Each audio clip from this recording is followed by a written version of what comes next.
لله رب العالمين ثم الصلاة والسلام على أشرف الأنبياء والمرسلين حبيبي وحبيب إله العالمين أبي القاسم محمد اللهم صل على محمد وعلى محمد وعلى أهل بيته الطيبين الطاهرين المعصومين الهاديين المهديين الذين أذهب الله عنهم الرجس وطهرهم تطهيرا. اللهم صل على محمد وعلى محمد. قال الله العلي العظيم في كتابه الكريم بسم الله الرحمن الرحيم وإذ ابتلى إبراهيم ربه بكلمات فأتمهن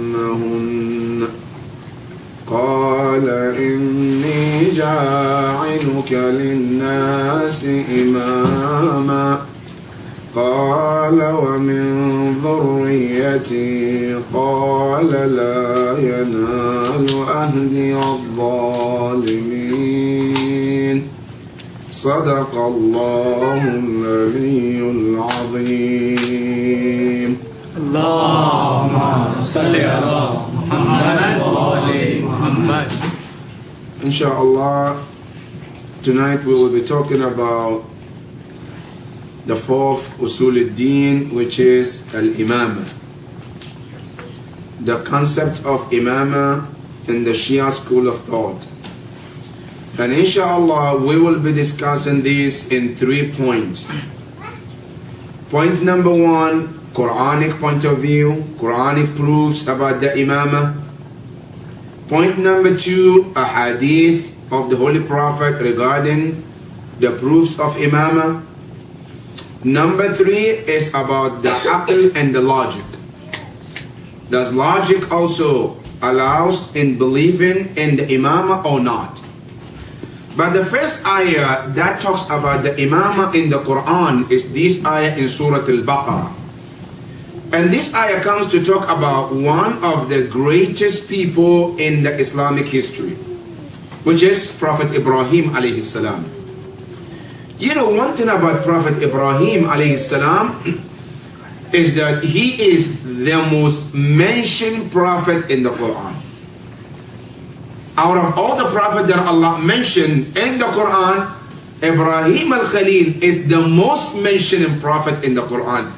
Despite the fact that Quran is sent to our prophet, but Allah mentioned Ibrahim more than he mentioned our prophet. And there are so many reasons why Allah mentioned him, but the one of the reason Allah mentioned him in the Quran is in this ayah, where Allah subhanahu wa ta'ala said, وَإِذِ ابْتَلَى إِبْرَاهِيمَ رَبُّهُ بِكَلِمَاتٍ. Allah subhanahu wa ta'ala said, we, the Lord of Ibrahim, tested Ibrahim. And that is one of the things that made Ibrahim, Ibrahim. That Prophet Ibrahim alayhi salam, he went through a lot of the most difficult tests. And by the way, here is the point, brothers and sisters. Let me clarify one misconception. Some people, they think that ma'asooms, they are created ma'asoom, they don't have to do anything. But that's not true, brothers. Ma'asoom, they did not earn that title just like that. It's not just one day they woke up, Allah gave them the title. No, they say ismat, they earn it by hard work. It's not just sleeping tonight and then tomorrow Allah say, now you are Imam, you are Ma'asum, go ahead, and that's it. No, they have to go through certain pardon. They have to go through a test. And every test they pass, Allah elevate them one after the other until they get to that level. And let me clarify, not just the Ma'asum, even our Prophet. Allah stated in the Quran, وَمِنَ اللَّيْلِ فَتَهَجَّدْ بِهِ نَافِلَةً لَكَ عَسَىٰ أَنْ يَبْعَثَكَ رَبُّكَ مَقَامًا مَحْمُودًا. Allah said, Ya Rasulullah, you want a higher position? Allah said, one of the way to earn it, Allah said, is to stop sleeping all night and spend some of your night with Allah. And by doing so, Allah said, I will raise you to a level where the entire creatures will wish they have that level. That is the Prophet. Our Imams are the same. So no Imam Allah ever give them the title for no reason that they didn't do anything. No. Even our Imam Hussein alayhi salam, there is one hadith Allah told the Prophet, Ya Rasulullah, tell Imam Hussein, Inna lil Hussein manzilatan inda Allah, la yanaluha illa bishahada. That Allah has specified a position for Imam Hussein alayhi salam, that position he cannot earn it unless he is sacrificed and get killed for the sake of Allah subhanahu wa ta'ala. And that is what get them to that level. So that is the concept. Now to understand this concept better, you come to this ayah. Allah said, وَإِذِ ابْتَلَى إِبْرَاهِيمَ, that Allah tested Ibrahim. And what a test. See, in Islam, we all get tested, right? But anytime any level that you're in, that is the test that you get in. If you are in the level 1, your test is level 1. If you are in high school, your test is high school. If you are in college, your test is in college too. That's what Allah subhanahu wa ta'ala does. And our Prophet, their test is the most toughest test than anybody else. And our Imam, their test is higher than even the Prophet's test. And that's why you see our Imams, they went through the most difficult life that no Prophet ever been through similar to that type of life. And that's why our Prophet says, Ma udhiya nabiyyun mithla ma udhid. No Prophet was ever been hurt like I am. Because his level is not like the rest of the Prophet. So his test is more tougher than the rest of them. Now Ibrahim al-Khalil, Allah said that we tested him with different tests. Now what are those tests? Some history mentioned that he went through 10 difficult tests. That maybe if any one of us is tested, Allah knows what will happen. But you know what amazing about Ibrahim? Any test Allah tests him, he strives and struggles and comes out of it as a hero. Allahu Akbar. Now let me show you some of the tests that he went through. Number 1, Ibrahim al-Khalil, you know, one of his tests that he has been asking Allah for a child for so many years. And Allah didn't answer him. So many years asking Allah, until he got to the point where what? He gave up. He thought that no, it's not going to work. His wife became older and she cannot bear any child. Ibrahim, at the time that he gave up, Allah sent Jibreel, Ya Jibreel, tell Ibrahim that we are going to give him a child. Allahu Akbar. His wife was standing. When Jibreel told them, she smiled. And Quran said, فَضَحِكَ, she smiled. She's like if you want to explain her language, are you kidding me? It's like, but that's the expression. That at this age, you telling me I'm going to have a child? Then the angel replied, yes, you are. And guess what? Exactly that's what happened. Then after that, Allahu Akbar, she became pregnant and she had a child which is known as Ishaq. Now, after he has the child, then another wife of Ibrahim also had another child, which is the first one called Ismail. Now Ibrahim, Allah, look at how Allah tested him after he had a son. Now the child is here, he goes through a hard time raising him. Allah waited until he got to the age of becoming a teenager. And you know that is the most important time, right? Age. Why? Because you know, having a child is like planting a tree, right? You give it the water, try to protect it, take care of it, until it becomes a tree where now it's started to give you fruit. Now it's the time you're going to benefit from it. Now Allah waited Ibrahim after he had a child. The child is growing up. At the time that the child became at the age of 10, Allah said, Ya Ibrahim, now I want you to sacrifice that child for me. Ya Allah. And Quran mentioned, فَلَمَّا بَلَغَ مَعَهُ السَّعِي. السَّعِي, meaning at the age that Ibrahim can send his son, oh, go buy me this, go get me this, go do this for me. At that age, Allah said, now I want you to sacrifice it. Allahu Akbar. And he saw this 3 times in his dream. Now, if you and I, Allah tested you with this test, what will happen? After years, and he had this child after 80 years. He was almost 83, according to some narration, when he had Ismail. Now plus another 10, 15 years, which is almost like he's in his 100 years, then Allah gave him a child. Now the child that started to help him out, Allah said, I want you to sacrifice the child. And how should I sacrifice the child? See, sometimes Allah tells you, go and let somebody kill your child. That's fine. That's something else. But no, Allah said, I want you with your own hands to slaughter your own child. For Allah. And which child are we talking about? See, sometimes you have a child who doesn't listen. Right? Who doesn't listen? And say, Allah says slaughter. I said, okay. He doesn't listen anyway. So it might be a good opportunity to just give him to Allah. Right? No, but that's not the case here. He is listening. He's a good child. And still Allah wanted him. Right? And look how good child he was, Ismail alayhi salam, when Ibrahim told him, Ya bunayya inni ara fil manami anni adhbahuk. I saw in the dream that Allah asked me to slaughter him. He's telling him, right? Now look at his answer. قال يا أبت افعل ما تؤمر. Do whatever you have been ordered to do. ستجدني. You will find me, inshallah, min as-sabirin. You will find me one of the most patient ones. Allahu Akbar. Now, any one of us, if your dad or your mom calls you and said, son, Allah told me to slaughter you today, what would be your answer? 911, right? I'm going to find 911 and I'm going to make sure that they're here because this is child abuse, right? Now, look at Ibrahim al-Khalil alayhi salam. His father, Ismail, his father tells him, Allah wants you to be slaughtered. He said, do whatever you want to do. And the narration said that even not only that, when the time of taking care of this responsibility, Ismail is telling his father, oh my father, when you are about to slaughter me, he said, I want you to cover my face. Why? He said, so that you don't look at my face and maybe you might have a mercy. And that might prevent you from carrying the work of Allah. He said, number two, I want you to tie my hands from back. So that way, when you started to do the slaughtering, I wouldn't fight you back. Allahu Akbar. Number three, he said, when you slaughter me, I want you to turn me on my face. Don't turn me on my back. Because then, at least I might see or try to understand when you will start the slaughter, then I might fight you. You know Ibrahim what he said? He said, oh my son, what a good son, but I will not put all this on you.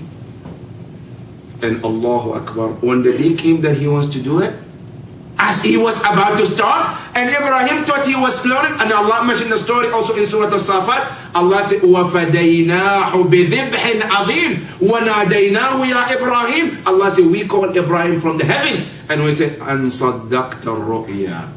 That when you saw the dream, it was true.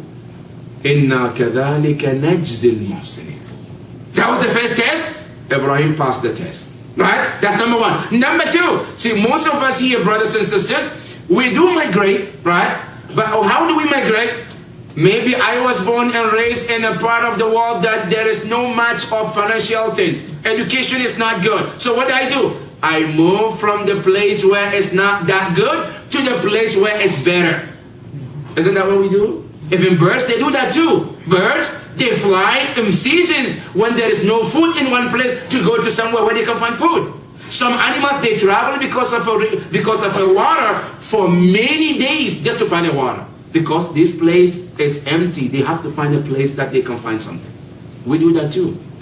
But the test of Ibrahim was opposite. That he was born and raised in a place where there is a food, it's well raised, everything. Life was established. Allah said, Ya Ibrahim, we want you to depart and migrate from the land where it's well developed to go to a place where it's barren, no house, nothing, and you go start the life from scratch. And who is he going with? Himself alone? No, go with your wife and a little baby as well. Sometimes you say, I can put myself in danger, but I'm ready to take my wife and my children to rescue their life. No, but Allah told him, all this you have to do. And he did. He took his wife and his little baby, And those days too, brother, think about it. It's not like today you take a flight, you sit in the AC, somebody's flying you, you can just sleep before you open your eyes. Oh, we're here at Taram, we're out of there, we're going to our business. No, from Iraq to Saudi Arabia, it takes a lot of time. And he has to do this with his wife and a child. And when they get there, and Quran mentioned that Ibrahim, he said to Allah, Rabbi inni askantu dhurriyati biwadin ghayri dhi dhar. Ya Allah, I settle with my family at a place where there is no plant, because it's all desert. There is no house, nothing in the Baytik al-Muharram. Rabbana liyuqimu as-salah. And that was the test of Ibrahim, and he did. That was another test of Ibrahim, and every test that he goes through, he comes out victorious. And every test that he passed, Allah gives him a title. He passed one time, then he gets, in today's world, we call it certificate, right? Now he passed this test, then Allah said, this is your certificate. Then he passed the next one, then Allah gives him certificate. And let's see what are the title and the certificate that he got. Number one, this is from Imam Jafar al-Sadiq alayhi salam. The first title he earned from Allah after he passed the first test is called the title of Ubudiyya Lillah, when he became Abdullah. That's the first title, and every prophet have to earn that. That's why even in Salat you say Ashhadu anna Muhammadan Abduhu. You mention the Abd first. That's the first title. Now after you got this title, then you go to the second title, which is what? The title of Nubuwwah.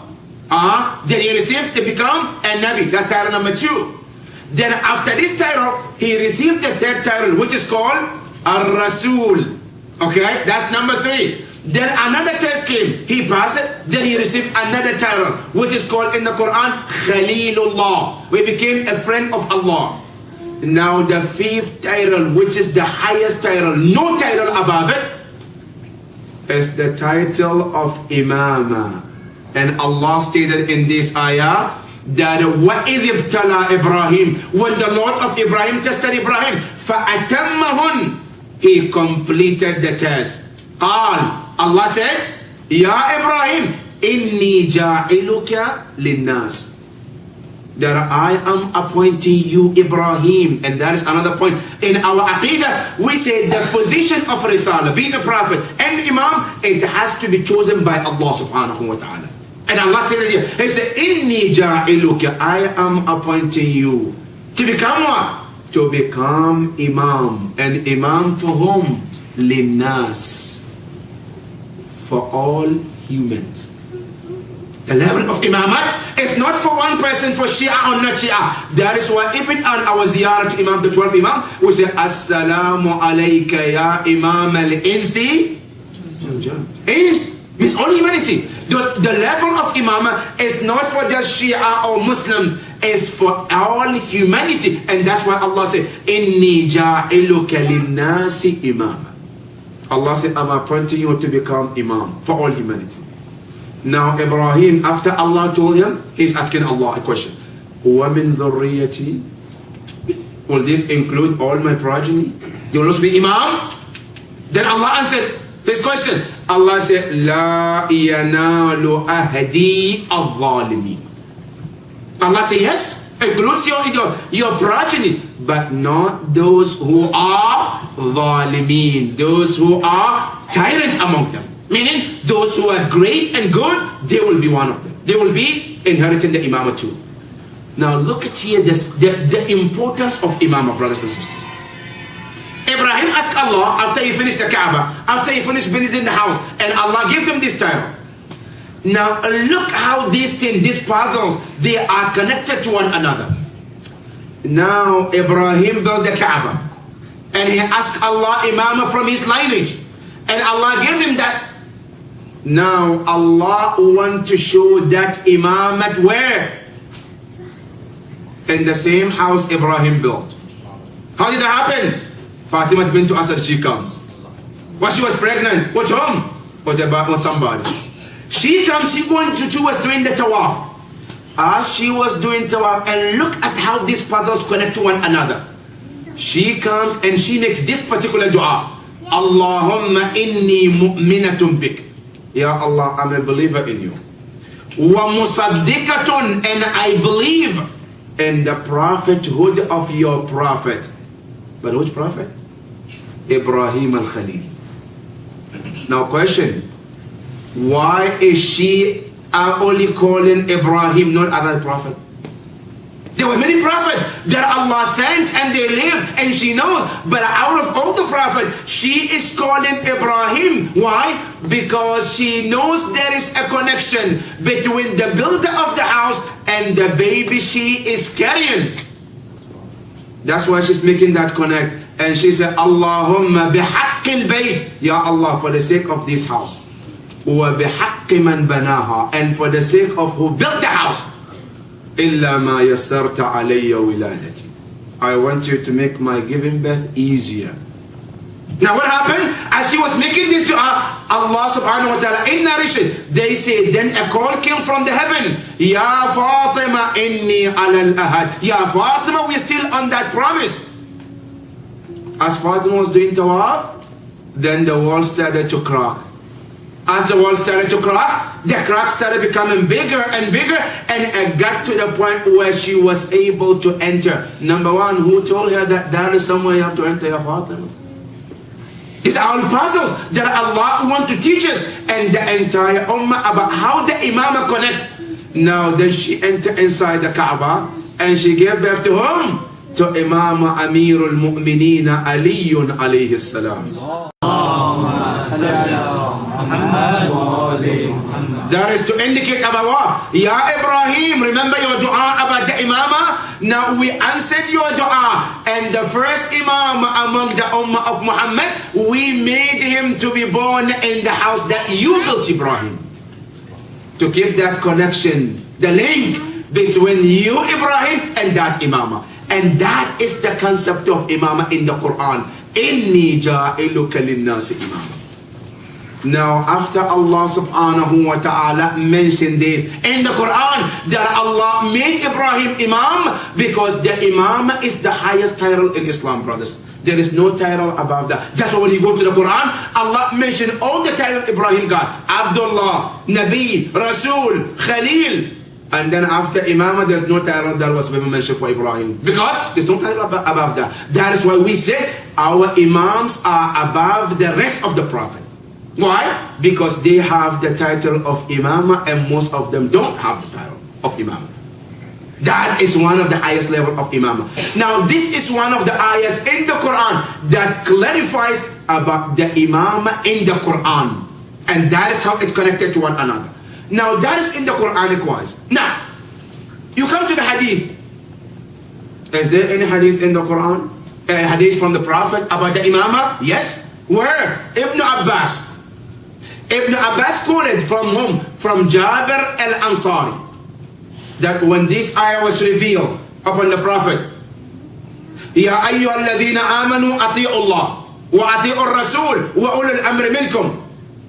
Allah sent this ayah down to the Prophet. Jabir came to the Prophet, Ya Rasulullah, I have a question. What is your question? I said, my question is, number one, Allah said, obey me. We know Allah and we know how to obey Him because you're teaching us. Number two, obey you. We know you, Ya Rasulullah. But who is the third party that Allah added in the ayah? Wa ulul amri minkum. Who are those? Then the Prophet said, Ya Jabir, hum a'immatul muslimin. Those are the Imams of entire Muslims.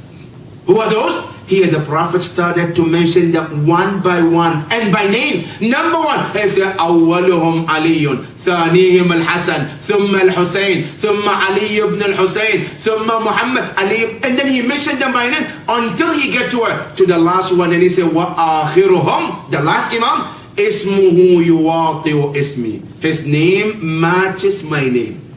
وبه, and with him, سيملأ الله الأرض قسطا وعدلا. That Allah will make sure the entire world is filled with the justice. بعدما ملئت ظلما وجورا. After the entire world has been filled with what? With the injustice. And then the Prophet told Ya Jabir, after when he was talking to when the Prophet was mentioning them in the order, when he got to Imam Bakr, he told Jabir, Ya Jabir, وَسَتُدْرِكُ Jabir, you will live longer to see my grandson called Muhammad al-Baqir. And when you meet him, فَقَبِّلْهُ, give him a kiss on my behalf. And tell him, this is a salam from your grandfather. And Jabir did that too. That Jabir, the narration said, at that time, he came to Imam Zayd al-Abidin's house, and as he was sitting with Imam, he heard a young child's voice, and he asked Imam Zayd al-Abidin, whose voice is this? Is that your son? Imam said, yes. What is his name? He says, his name is Muhammad al-Baqir. He said, can you call him for me? Imam said, yes. Imam called Imam Baqir. Imam Baqir came, because at that time, Jabir was blind because of his age. He couldn't see. So when he saw Imam Baqir, he called him closer and he hugged him. And he kissed him on the forehead. And he said to him, هَذَا سَلَامٌ مِّن جَدِّكَ رَسُولِ اللَّهِ. This salam is not from me. It's from your grandfather Rasulullah. He told me to send this salam to you. And this hadith is mentioned in the Sunni school of thought. You check in Musnad ibn Ahmad, you can find this hadith. When you look in Tafsir Fakhr al-Razi, you can find this hadith as well. Not only that, also you go to Sahih Bukhari. There is a chapter called Bab Khulafa al-Nabi, meaning the chapter of Khalifahs of the Prophet. In there, the Prophet mentioned, لا يقوم هذا الأمر ما مر فيهم 12 Khalifa. This Islam or the world cannot come to an end unless 12 successors pass through. And some narration say the Prophet mentioned them by name, the names that we have. And those 12 Imam, you go to all the scholars and see if you can find the 12 successors other than the Imams that we have in the Ahlul Bayt school of thought. Some scholars, they try to mention them, but when they get to 5th, 6th, they lost track. They can't find the rest of them. Then they say the rest of them, only Allah knows. Some of them, they put certain people and then they doubt themselves. They say, no, I don't think Muawiyah should be in. Some say, no, Yazid. Some say, no, Yazid is not a good person to be in those khulafa. But at the end, they fail to come up with those 12 names. The only people who can come up with is when you go to the house of the Holy Prophet, in the house of Muhammad and Ali Muhammad.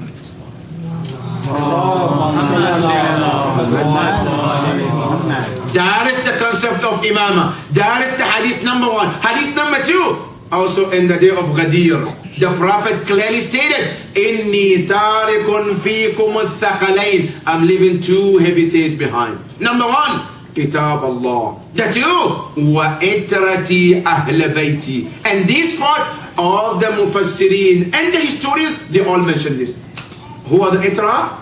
They say the itra is Ali Muhammad, and they all know that these are the Prophet descendants. That is hadith number 2. Now let me take you to the aql part. Now what is the proof that we have in terms of the aql to prove that Imamat is necessary and is needed in Islam? Now this logic is come from where? From Islamic philosophy. What did they say?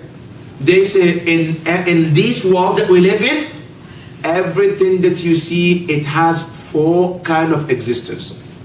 Everything. Whether it's an object, whether it's a human, everything that you can think of, they have 4 existence. The first existence is called Usool-e-Deen. The existence in your brain, in your mind. How does that happen? They say first, look at anything in front of you and close your eyes, you still can see the picture in your mind. But that existence is in your mind and it's called Usool-e-Deen. That's number 1. Number 2 is called Usool-e-Lafzi. Meaning you say it, you say the word. For example, I say al-bayt, a house. I can look at the house and picture it in my mind, and then I can say it. Now when you say it, they say that is existence in words, that you say it. That's number 2. Number 3, they say existence in what? In the writing. When you take that and write it down, and it's called Wujud Ketbi. Existence, but on the paper. That is number 4. Number 3. Number 4 is called Wujud Khariji. Existence outside, the actual existence. Now in these 4 existences, they say the 4th one is the most strongest one. All the 3, they are just existence, but they are useless without the 4th one. How? Example. Let's say I have a stomach pain or I have a headache, right? I need medicine. The first thing I do is to think about what? I think about Tylenol. You close your eyes, you can think about Tylenol in your mind. Tylenol in my brain. Then you come and say, Tylenol, I need Tylenol to quench this pain. Good. Now you take a paper and pen, you write Tylenol, Tylenol, Tylenol. You write 1,000,000 times on the paper. But guess what? You didn't take actually Tylenol in your mouth and swallow it. Will that pain go away? No. Meaning what? Meaning thinking about it, saying it and writing it is useless without what? Without taking an actual medicine. Another example to clarify. Let's say I'm hungry, right? First comes in your mind, kebab. I need kebab. Kebab in your brain. Now you think about kebab. MashaAllah, nice cooked, well done. All in your brain, right? Then you come to the second existence. You say kebab, kebab, kebab, kebab, kebab, kebab, right?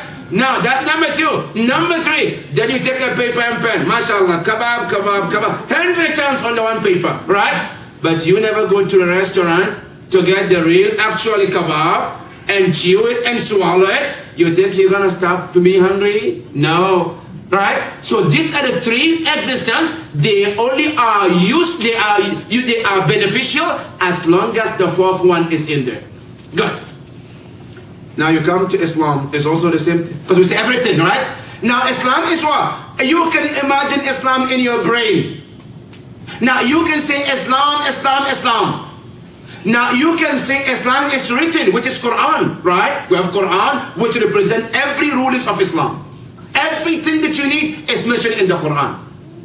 But now one thing is missing, and that is the actually person to materialize Islam outside, where when we see him, we know that this is a walking Islam. Without at the Prophet time, we know he's a walking Islam. Now after the Prophet, we have thinking of Islam in our brain, saying it, and then seeing the Quran. Now without the 4th actually person walking as Islam walking, that Islam is what? Is useless. So the brain tells us that we need a physical Islam which materialized by human being like Imam.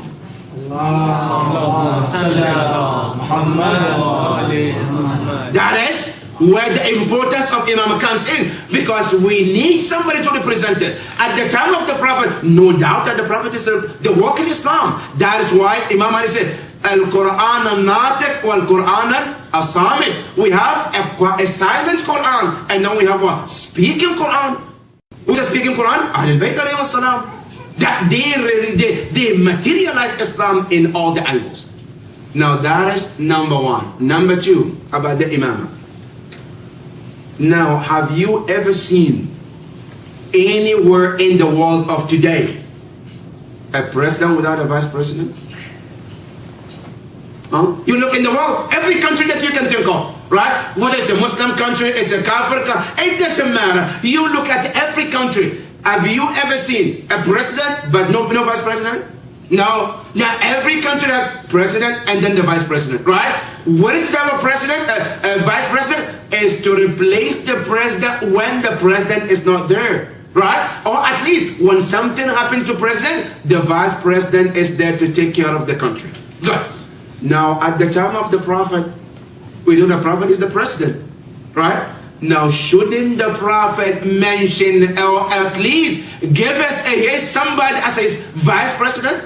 That if he's not there, this person can take care of the needs as I am?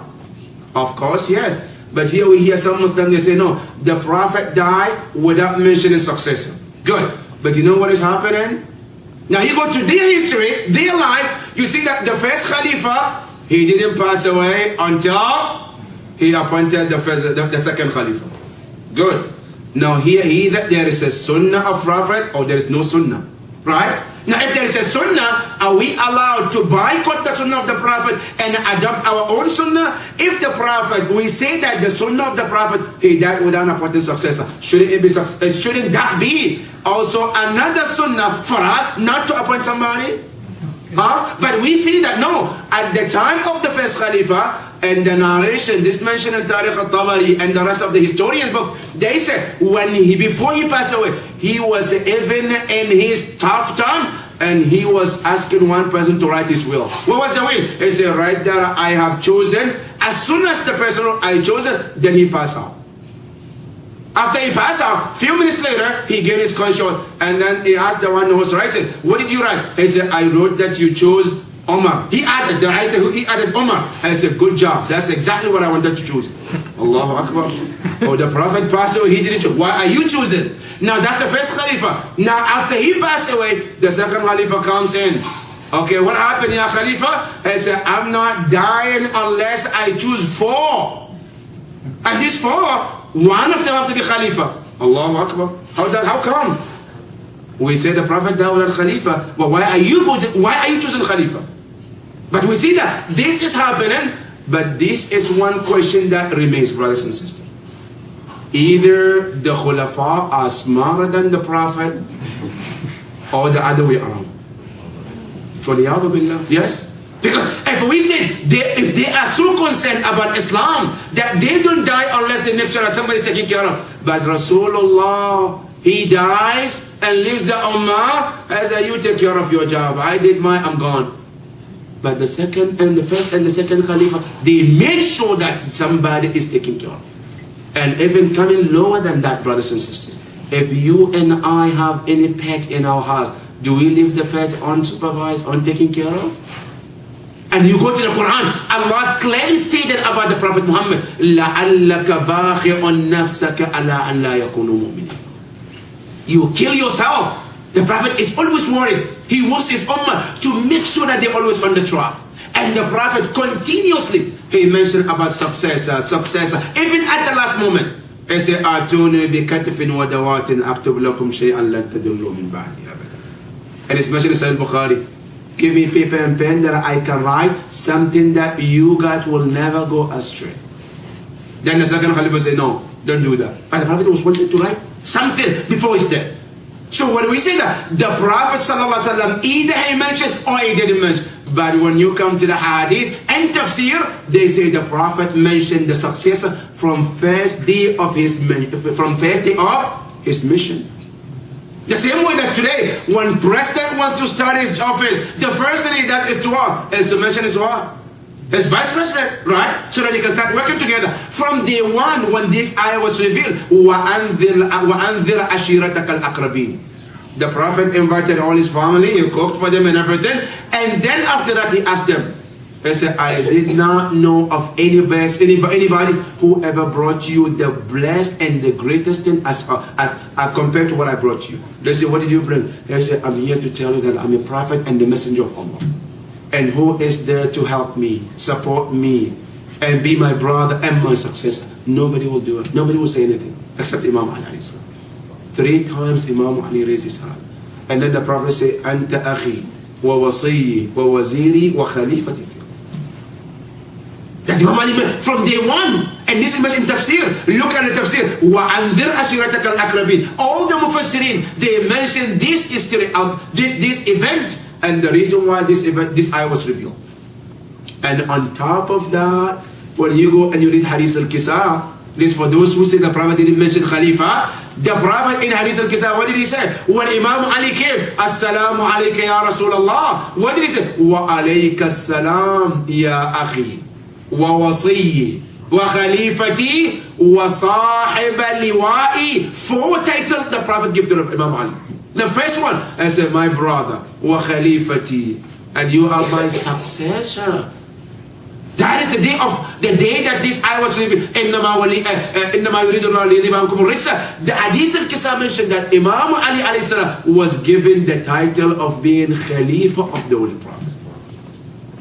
So the Prophet alayhi salam mentioned the successor. So the Imamat, the concept of Imamat is what? Is the connection between the Risala and the Imamah. Then after the Prophet, who is the next qualified person to take care of the Islam and Muslims. And the Prophet ﷺ made sure that there are 12 successors, that one after the other, till the end of this war. And that is the concept of Imam. And now let me just give you another one. Now what is the importance of Imam? Because one time a man asked He said to Imam Jafar al-Sadiq, he said, why do we need Imam? What is the purpose of having Imam among our lives? We have Quran, we have Allah, it should be enough. Imam then asked him, he said, when you leave your home, to go to any place you don't know, I said, what do? Do you take a guide or ask somebody in order to make sure that you don't get lost or not? He said, yes. Imam said to him, then the guide that you ask for is what the Imam is about. In other words, today we have GPS, right? When you travel, you have GPS. What did you do? GPS is like what? Without comparison, it's like the guide that makes sure that, see, Allah, for those who said there is Quran, there is Prophet, we don't need the Imam. It's like you and I, when you're driving somewhere, there is always signs. Isn't there? There's a sign, they put sign there. Not only that, when you look on the ground, sometimes they put these arrows to tell you where to go, where not to go. It's all there, right? Not only that, you have brain, you can see. On top of that, you still carry out GPS. Because even with all this, you're still looking for a special guide to make sure that you are secure in order to get to where you want to go. Now, Imams also are like the GPS to make sure that you and I can get to places where we want to go. And if we need a GPS for a place we all know, which is this world, right? What about the place we don't know? A place you know, you need a guide, you need a GPS, so that at least you can make sure that you don't get lost. Now, you want to go to Allah subhanahu wa ta'ala. How to get to Allah, you don't know. But you still say that, I need a GPS for a place that I already know, but I don't need a GPS to go to a place I don't know. Now, if Allah didn't send a Prophet and Imam, is there any one of us who can come up with the idea how to get to Allah subhanahu wa ta'ala or not? Of course not. Now, the Imams are the guide and the lines to Allah subhanahu wa ta'ala. And that is why Allah said in the Quran, وَجَعَلْنَاهُمْ أَئِمَّةً يَهْدُونَ بِأَمْرِنَا. Allah said we made them Imam. They guide with our command. Our Imams is a command from Allah subhanahu wa ta'ala, because Allah knows that we cannot find our way to Allah subhanahu wa ta'ala without the proper guide, which is the Imams and Allah and the Prophet. And after the Prophet, there have to be another person who is exactly qualified as the Prophet in order to carry the mission of Allah. And that is what the Imammat is about. So the concept of Imammat in 3 levels, from the Quran, from the Hadith, and from the logic, they all combine, they prove the importance and the needs of Imammat in our life. والحمد لله رب العالمين وصلى الله على محمد وآل محمد. اللهم صل على محمد وآل محمد. We go to question and answers. Yes, please. I have a question. You're talking about the birth of Imam Ali. Yes. So I know that at that time Arabs used to associate the years with something very important happened, like Amul Huzn, Amul Feel. So to me, it's a very unusual thing that happened. So do we have any information that they call that year with some special name, or For the birth of Imam Ali? yeah? In the history, we don't have that. I don't recall that there was any history that mentioned that. But even if they were to be, we know that Bani Umayyah will do whatever it takes to make sure that that doesn't happen. Because any fada'il that we know about Imam Ali alayhi salam, they always try as much as possible to make sure that it doesn't get, in public, that people get to know about it. Yes. You mentioned some of the titles that Allah has given to different prophets, and Hazrat Ibrahim got Yes. the highest title of. What were the titles that Rasulullah got, and was there something equivalent or higher than Imammat for Rasulullah, or the highest one he got was Rasulullah? The highest that the Prophet got is called Habibullah. Habib. Yes, means the beloved one of Allah subhanahu wa ta'ala. Because Allah never loved any creature as much as He loved the dear Prophet. So that is the higher title that Allah subhanahu wa ta'ala has given to the Holy Prophet. So that's why in ziyarah, Assalamu alayka ya Habibullah. Yes, that's the title. So that is the highest title. So he is the closest one. Absolutely. Yes, he is the closest one to Allah subhanahu wa ta'ala. Yes, please. How the three Khulafa tried to snatch away the Khilafat from Rasulullah. Like, was there any other incident similar to this which had taken place before the Imamate time, like before the time of the Prophet, where a certain group of people came over and they said that they are the appointed prophets and they wanted to take over the Khilafah? At the time of the Prophet? No, before the time of the Prophet. Did it ever happen any time before that? Before the Prophet came? Yeah, like a false prophet or someone. No, there are people who claim they're prophet, yes. We have Musaylamatul Kadhab who came and claimed that he's a prophet. Yes, there were people who came and claimed that they're prophet. But, like we mentioned in the previous discussions, claiming is one thing and proving it is another. So yes, there were people who came and claimed that they were prophet. Like today, there are people who claim that they're Mahdi. They'll always be like that. But claiming is something, but proving your point is another thing. So yes, at the time of the Prophet, before the Prophet, after Prophet, there were people who came and claimed that they were prophets. Yes. Yes. Ziyarats, as in what we recite after Imams and so on. What's the significance of Ziyarat and Imams, and who wrote most of them? The Ziyarah, brothers asking, what's the significance of Ziyarah? The significance of Ziyarah is that you're sending your salutation to the Imams. And anytime you send salutation to Imams, is something that is highly recommended in Islam. It's not wajib, but it's highly recommended. From our Imams to send salutation and salute them at any time one can. And they say the least you can do, is to say Assalamu alayka, and then you mention the name of Allah. Assalamu alayka ya Rasulullah. Or Assalamu alayka ya Amir al-Mu'minin. Assalamu alayka ya Hassan ibn Ali. Whatever that's the short. So they encourage us to send this salam as much as we can. That is the significance of that. But then these ziyarat, they are mentioned by different Imams. Different Imams are the ones who have mentioned it. But the first ziyarah to start is Allah subhanahu wa ta'ala. Allah was the first one to start the ziyarah upon the Prophet. And you and I, we still do that every day in namaz. Assalamu alayka ayyuhan nabiyyu wa rahmatullahi wa barakatuh. Every day in our namaz. And started by Allah subhanahu wa ta'ala. So that is from the ziyarah. Then when you come about our Imams, the one who started it was Imam Zayn al-Abidin salawatullahi wa salamu alayhi.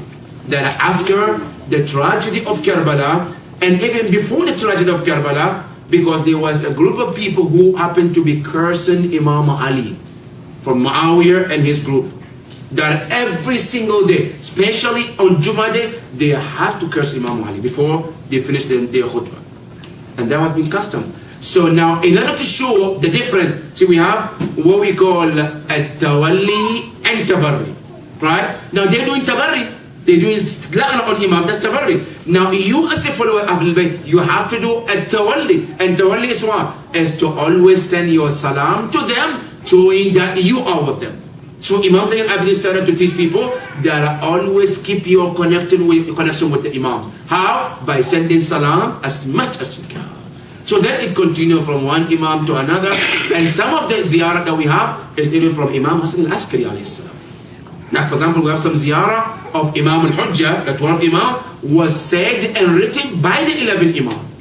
So they have various, what do you call, ziyarah. Some of them from Imam Jafar al-Sadiq, some of them from Imam Bakr, some of them from Imam al-Rada alayhi salam. So we have all of them. But at the end, every ziyarah that we have, they all came at least from one ma'soom.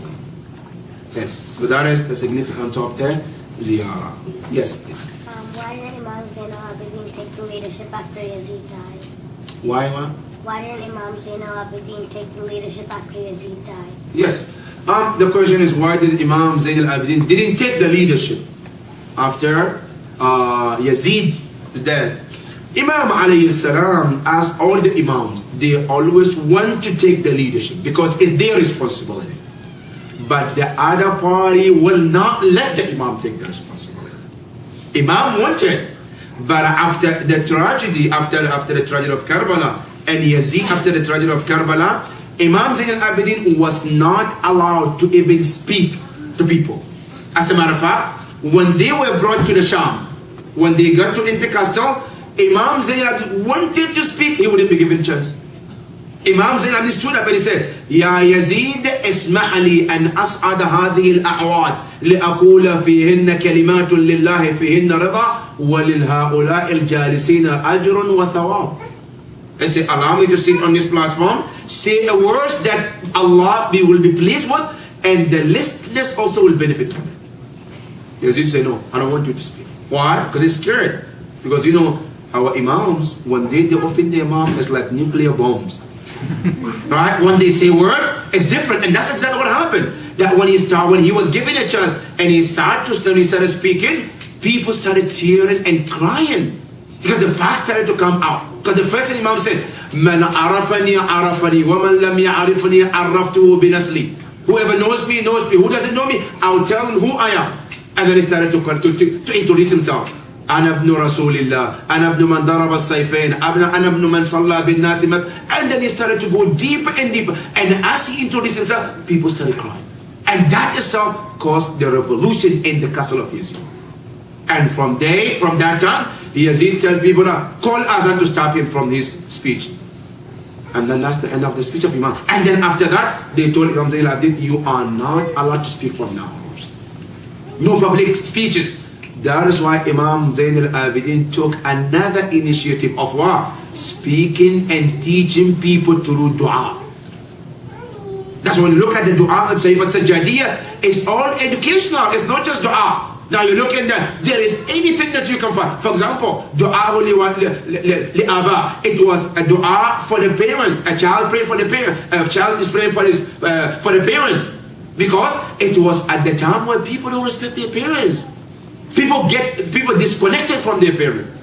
Dua for the Prophet, dua for the Imam, dua for Husn al-Aqibah. Every time of the dua, you can see Imam mentioned that. Because Imam was trying to keep people back on the track. But how? Through the dua. So Imam, to answer your question, Imam wanted to lead the people. He wanted to take the leadership, but he was not allowed. And the case of Imam is the same as the rest of the Imam. Like Imam Ali, he wanted to lead the people. But what happened? He was not allowed to lead people, and that is what happened. Yes. Yeah, I have two questions. I think they are related. The first one is that sometimes we equate an Imam to the head of a government. We assume that if Imam is not the head of a government, apparently we are not supposed to follow his instructions because we don't have a constitutional responsibility to do so. Is that correct? I understand that Imam should be the head of the government, but if he is not, the Ummah should still follow the Imam. What form that following comes when you have sort of a head of the government different from your Imam? And in some cases you may see instructions which may be contradictory in nature, coming from these two different people.